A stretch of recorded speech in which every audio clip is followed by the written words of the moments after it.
How are you, Coach Simon? How are you? I'm fine, Welcome man. to Fine, fine. welcome to the show. Welcome to the show. Well, please tell the viewer who you are. They want to hear from Okay, you. Introduce yourself. okay. So my name's Clarence Venson, but I'm also known as Coach Samir, and I'm the founder of Coach Samir Coaching. I'm also a professionally trained actor as well as a certified youth and adult coach, and I specialize in helping men 40 plus to regain the strength and confidence that they need to, first of all, find, secondly, attract, and lastly, keep a long lasting and loving relationship. Oh, I love that. I love that. That is amazing, amazing. Okay, now you are going to tell us about your journey. Okay, your journey from being separated, from your children, the battle that you had to go through trying to just to see your children. And I know there is going to be a lot of fathers out there that are going through the journey that you've been through, yes, and that Mm. are willing to listen to you. So please tell us about your journey. Okay, so basically, in a nutshell, I kind of married my childhood sweetheart at a but before we even get into that, let's go Yes. back. First of all, I grew up in the Caribbean with my grandmother. I also have eight other siblings, eight other step brothers and sisters. Unfortunately, when I was younger, there was a house fire and that killed two of my older brothers. As a result of this, in her entire lifetime that she was alive, I only saw my mum for about 8 weeks because after the fire, she was put in a mental institution in the Caribbean and she never actually came out until she passed away. I moved to the UK at age 7. I then found out that my father had various relationships. I would describe him as a serial womanizer. And I just basically decided that infidelity was not something that I wanted in my life.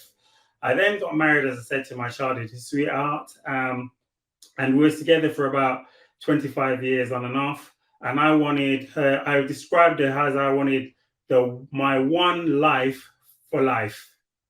Fortunately, things didn't work out.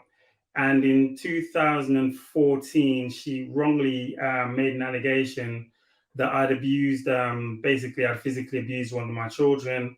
As a result of that, the police were called, and I was then placed on bail for a very long period of time.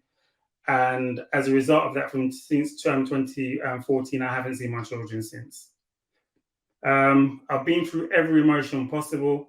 First of all, I felt a failure as first of all as a father, also as a husband. I had regrets because I wanted to be there for my children all the time. So I've missed out on them going to school. I've missed out on them leaving school, and basically I just wasn't there. How I wanted to be. But Wow, yeah.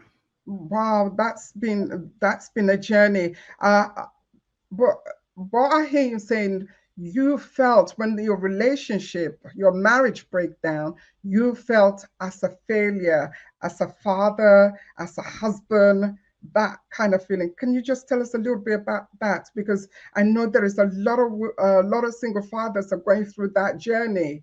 And then if you tell us how you kind of overcome all those things to become doing what you're doing now.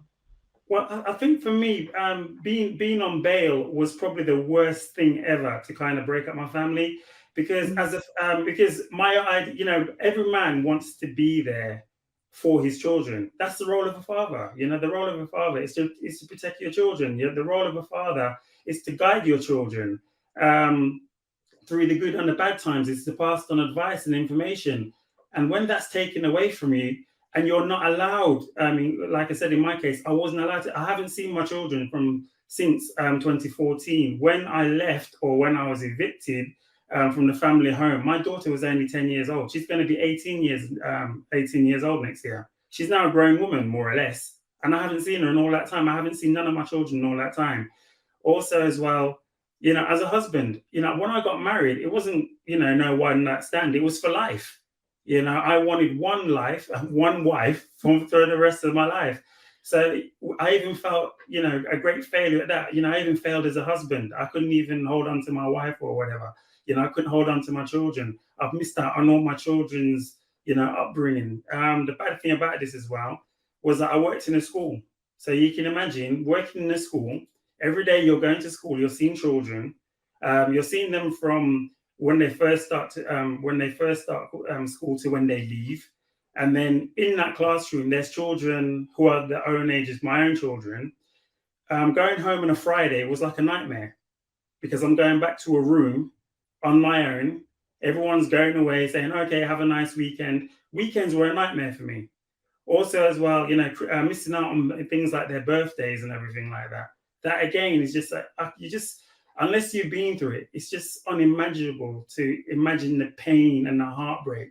Now, to anybody out there, male or female, but women especially, can you imagine growing up where you haven't seen your children for basically 8 years? How would you deal with all of that? And I'm still going through that. I haven't seen them physically. I wouldn't even, I probably maybe even walk past them in the street because I don't know what they look like. And I just, being divorced as well, you know, I just had to come to a realization that the dream was over. You know, the fairy tale, living happily ever after, that wasn't there. So after a period of time, you know, I didn't want to be alone for the rest of my life, you know, and I knew that there was somebody out there for me, but I just had to find that person. And in order to do that, I had to break through some barriers, some fear barriers, you know.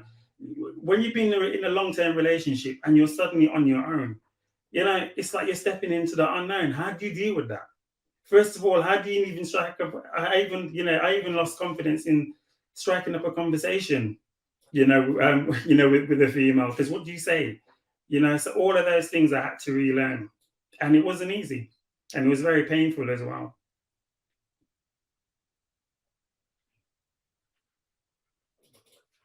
You Journey still kind of, what's your journey kind of been like, trying to see your children, you know, like oh, with the police situation, and what bring the turnaround for you?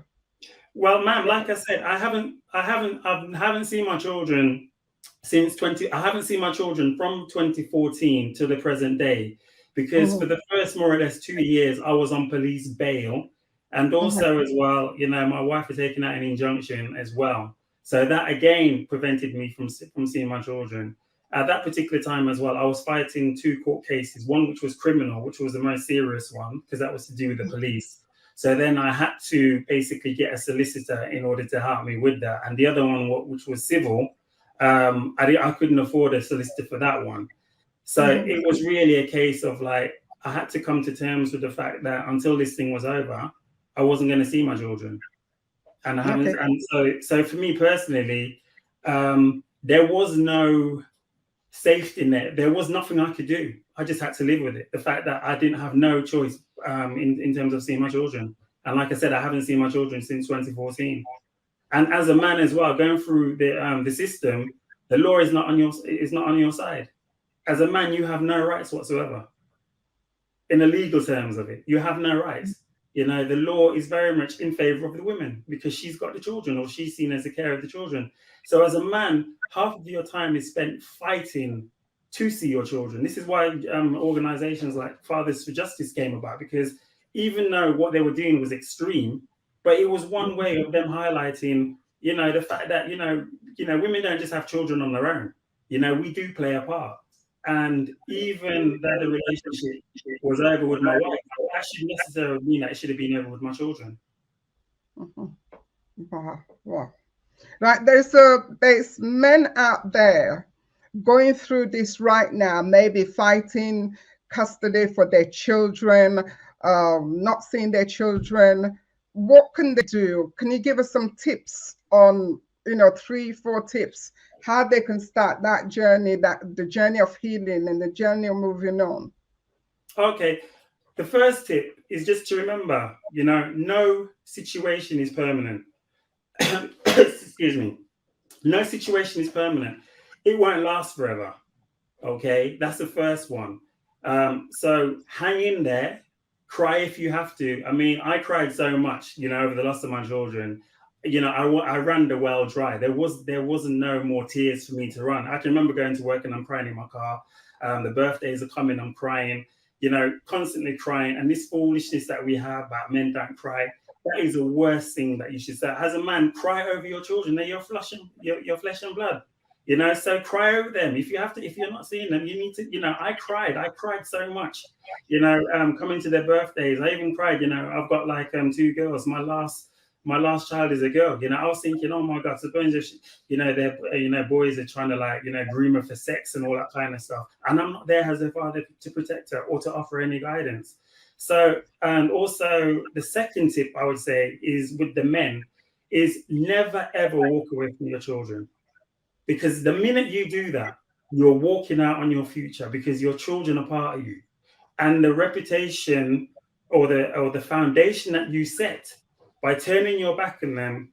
Remember, every day they're growing up, they're not going to be babies forever.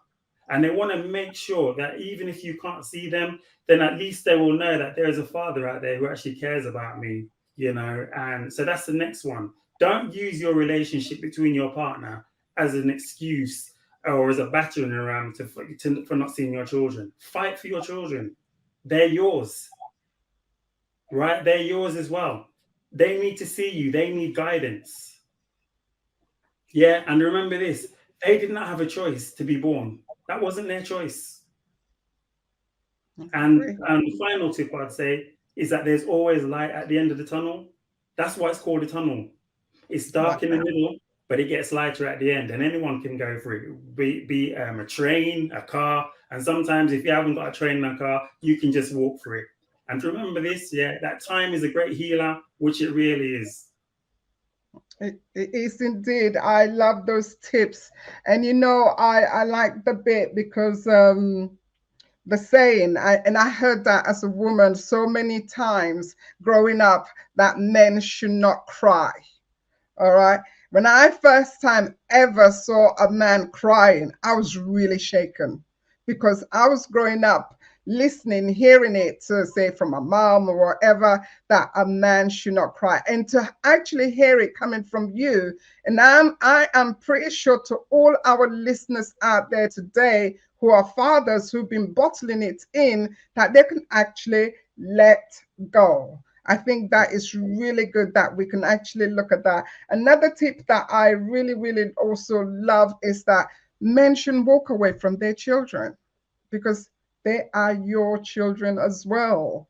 Not to walk away. That is a powerful, powerful trick, powerful tips there that you have just given us here. Right, tell us about this amazing program that you have, how men can find life, after a breakup, because I tell you what, I love the part when you said, after you've broken up and you cannot come out and this is you now ready to date, and you just didn't know how to do it. How'd you start? You're confident, because I felt exactly the same when I kind of like, okay, I'm ready to date now. But as soon as a man looked at me, I'm looking at the floor. But yeah, because the thing about it, because I've been married for so long, I didn't have no reason to be looking. I wasn't looking anywhere else, because I'd found who I wanted. Everything. It's like having your own superstore where you don't need to go out. You've got everything in one place. Entertainment. I've got it. I had my children around me. I had my family. So why would I need to be going out to nightclubs and everything when I've got everything right in one place? So it took me literally 2 years before I even thought about going out with somebody else again. That's how long it was. And for a man, that is rare, because most men are probably out there after maybe the first 6 months and everything.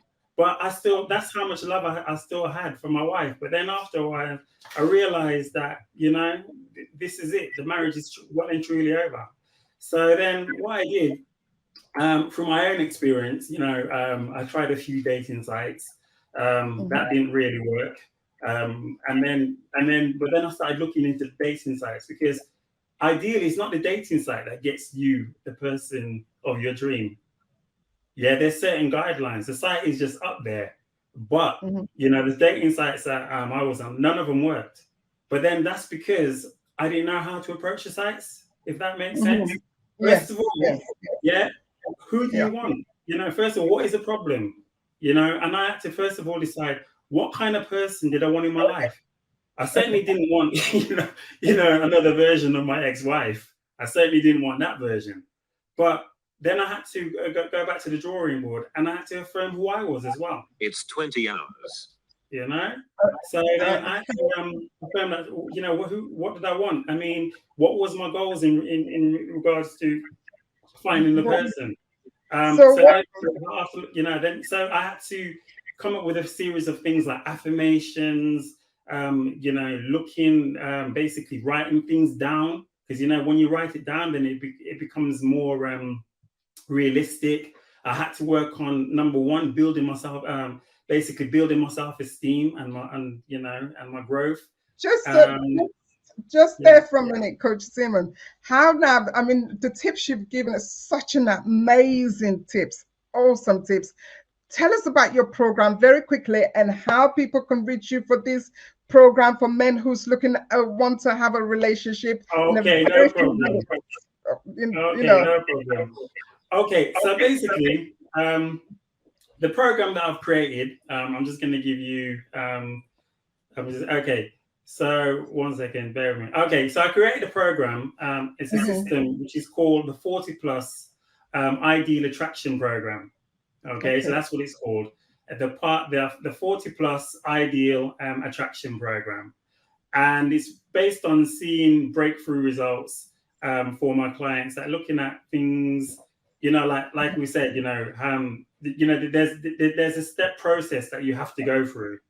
But in order to be successful, you have to follow the steps. So you can't start from step 7. You have to. So step 1, things would be things like affirmations and clarity. What exactly do you want?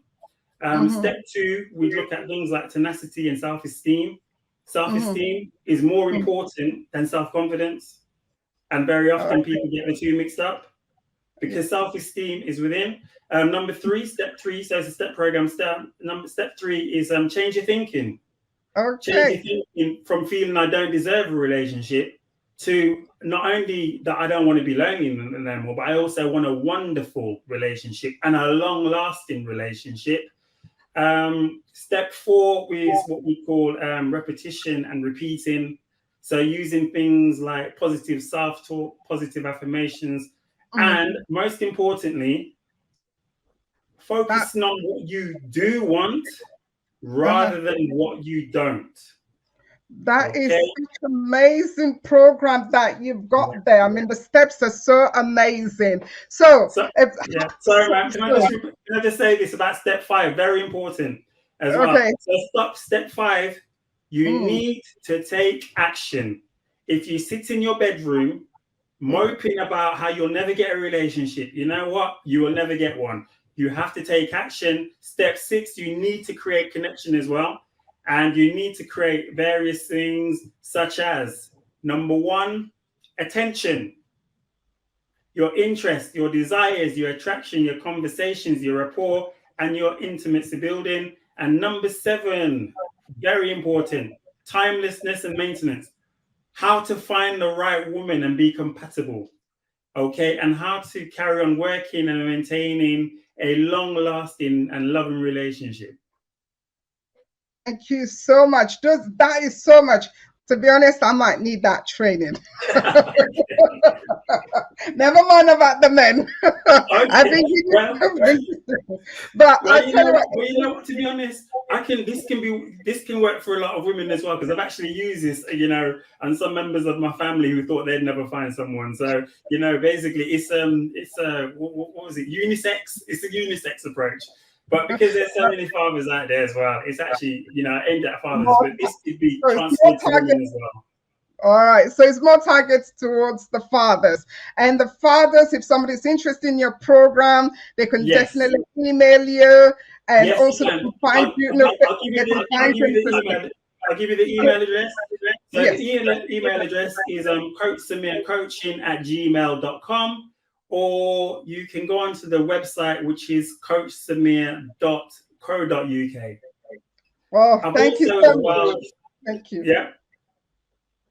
Okay, I just want to let everyone out there know as well. I've also created a new Facebook group, and it's called Confidence Building and Dating Support for Men After the Divorce. Wow, wow. I'm going to have those information. Thank you so much. I'm going to have this information and I'm going to put them on my Facebook or also to the website to all the speakers that's been here. Thank you so much for having you and to sharing with us. It's been amazing having you with you in this event, the Father Talk Show, Saturday the 30th. Thank you. Thank you so much. Ma'am. Margaret Thorli, an award-winning business startup trainer, business coach and career mentor. She is the CEO of H&R Training Professionals Empowerment Speaker Confidence Build, an extraordinary trainer who has trained 1,500 lone parents and women to become entrepreneurs. She is an author, Single Mother and the Dating Game, Tips on how to maneuver the dating minefield, 8 tips to a better relationship, ideas on how to have a great and loving relationship, Elephants in My Stomach, Feeling the Fear, Wanting to Flee, Stop Undermining Me, I'm Not Stupid, I'm Just Dyslexic, Championing the voice and worth of single mothers and fathers.